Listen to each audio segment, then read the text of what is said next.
Sa rungkakanan sa Naga City, nilaog nin parahabon, labi 30,000 pesos nalalay kan sospek. Ang detalye, tutukan sa report na ini.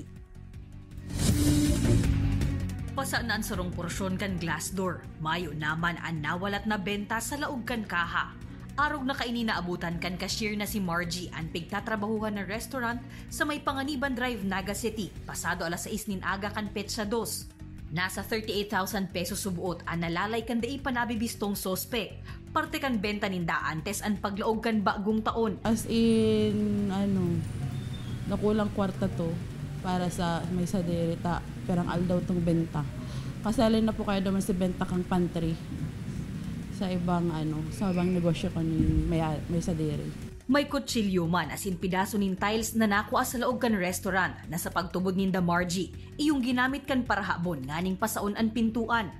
Raot ang CCTV kan kakanan, nagkukondusir manin backtracking ang PNP sa mga pagtaraid na establishmento na may CCTV, nganing makakuha nin lead sa kagibukan panhahabon.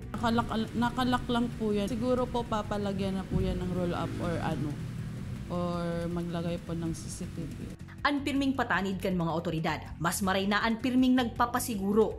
Taan mga may maraot na intensyon, nagahalat sa nanin oportunidad na maisagibo ang sa indang naiisipan na krimen. Kaibanan si Gerald Gandia, Jessica Kalinog, Balitang Bicolandia.